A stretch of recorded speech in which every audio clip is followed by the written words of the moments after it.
अब हम तर्क के आधार पर अनुसंधान का वर्गीकरण करेंगे, प्रकार बताएंगे। तर्क के आधार पर अनुसंधान के दो प्रकार हैं, आगमन और निगमन।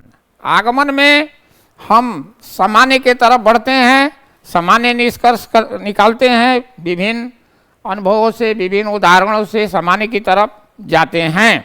निगमन में हम क्या करते हैं कि सामान्य से विशिष्ट की ओर बढ़ते हैं, सामान्य से विशिष्ट की ओर।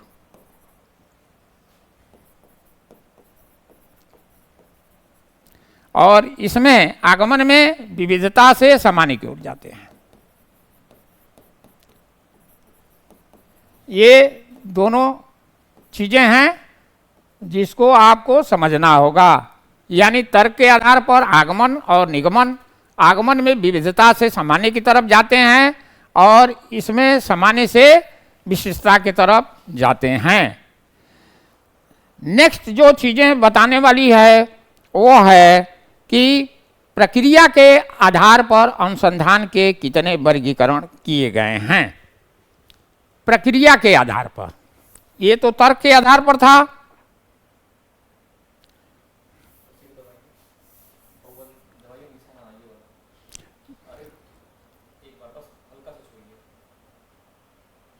प्रक्रिया के आधार पर अनुसंधान का वर्गीकरण।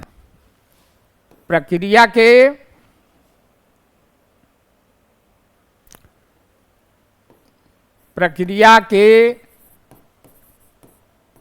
आधार पर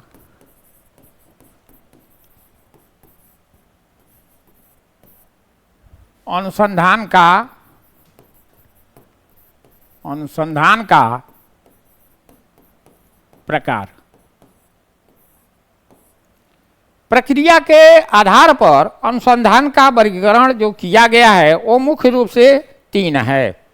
पहला है परिधीय अनुसंधान,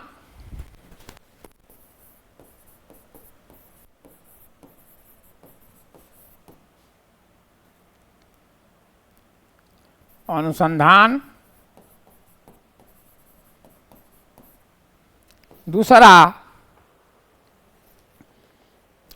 गुणात्मक अनुसंधान,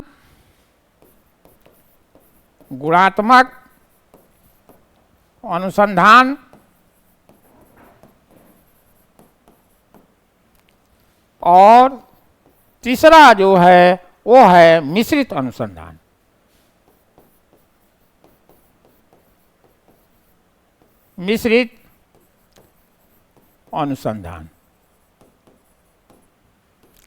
तो प्रक्रिया के आधार पर अनुसंधान के कितने प्रकार हुए? तीन हमने बताया, परिधीय, गुणात्मक और मिश्रित अनुसंधान। परिधीय अनुसंधान का मतलब यह है कि इसमें देखना होता है कि इसमें क्या सिद्धांत है, वही परिधरणीय अनुसंधान के अंतर्गत आता है। गुणात्मक अनुसंधान के बारे में मुख्य मानव का व्यवहार और गुण होता है। इस व्यवहार में मानव के गुण और व्यवहार पर ध्यान दिया जाता है। गुणात्मक अनुसंधान में मानवीय व्यवहार पर ध्यान दिया जाता है। इसी तरीके से मिश्रित अनुसंधान के अंतर्गत हम मात्रात्मक सत्यापनों के ऊपर ध्यान देते हैं। ये अनुसंधान प्रयोगशाला में किया जाता है। मिश्रित अनुसंधान का प्रयोजन प्रयोगशाला में होता है और इसमें मात्रात्मक के अलावा कुछ मानवीय गुण के बारे में भी अध्ययन किया जाता है। इसीलिए इसका नाम मिश्रित अनुसंधान हुआ कि मात्रात्मक के साथ साथ गुणात्मक जो चीज़ें हैं उस पर भी इसमें बल दिया जाता है और ये प्रयोगशाला के अंतर्गत जो अनुसंधान किया जाता है वहाँ पर मिश्रित अनुसंधान का प्रयोग किया जाता है। इस प्रकार हम अंतिम रूप से देखें तो अनुसंधान के एक और क्लासिफिकेशन किए जाते हैं, वो है उद्देश्य के आधार पर अनुसंधान के प्रकार। उद्देश्य के आधार पर अनुसंधान के प्रकार वर्णनात्मक अनुसंधान होगा। उद्देश्य के आधार पर जो अनुसंधान के प्रकार हैं वो है वर्णनात्मक अनुसंधान। वर्णनात्मक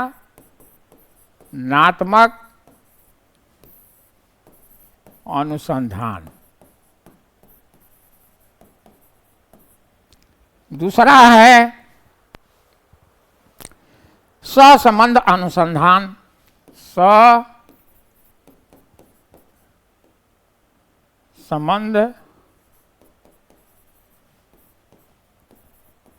अनुसंधान। और तीसरा है शोधात्मक शोध।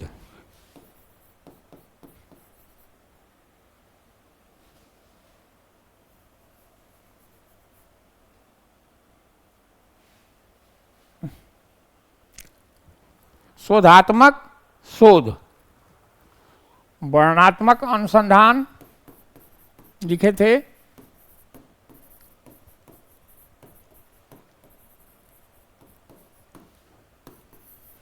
दूसरा लिखे थे सहसंबंध अनुसंधान। सहसंबंध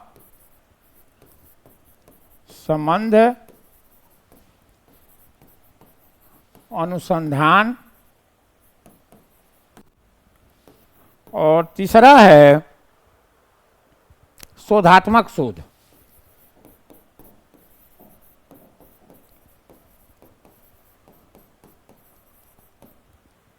ये हमें अनुसंधान के प्रकार उद्देश्य के आधार पर है। उद्देश्य के आधार पर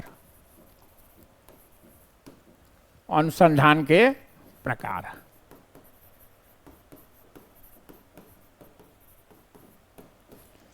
तो उद्देश्य के आधार पर वर्णनात्मक, जिसमें वर्णन ज़्यादा वर्णनात्मक होता है कोई चीज़ें। सहसंबंध का मतलब ये है कि उससे रिलेटेड कोई भी अनुसंधान कार्य किए जाते हैं, उससे सहसंबंधित कोई भी चीज़ होती है उसको जोड़ करके अनुसंधान कार्य किया जाता है।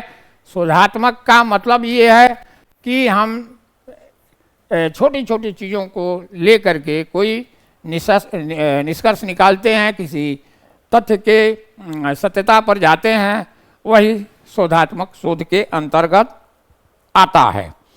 इस प्रकार हम अंतिम रूप से कहें तो अनुसंधान का प्रयोग एक ऐसी खोज करना है, एक ऐसे नए तथ्य निकालते हैं जो पहले की चीज़ें हैं, पहले जो भी तथ्यात्मक चीज़ें हैं, वर्णनात्मक चीज़ें हैं, मानवीय व्यवहारिक चीज़ें हैं, कोई भी विषय वस्तु है, उसमें एक नया आयाम दिया जाए, नया तथ्य एक निकाला जाए।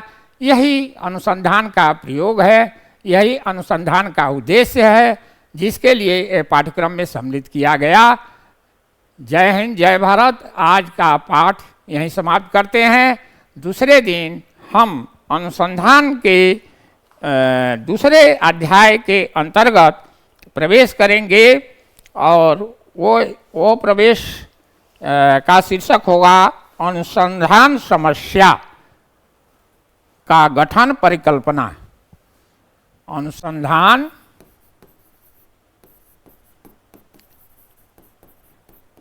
समस्या का गठन एवं परिकल्पना। ये हम यूनिट सेकंड के अंतर्गत पढ़ेंगे।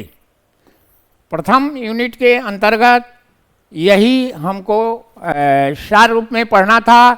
इससे संबंधित जो भी वह विकल्पीय प्रश्न है उसमें हम बता दें कि छोटे छोटे प्रश्न भी रहेंगे और लिखने वाले भी, तो लिखने का ज़्यादातर वही है, अनुसंधान किसे कहते हैं, उसके प्रकार क्या है, उद्देश्य क्या है, विशेषता क्या है, यही सब पूछा जाएगा।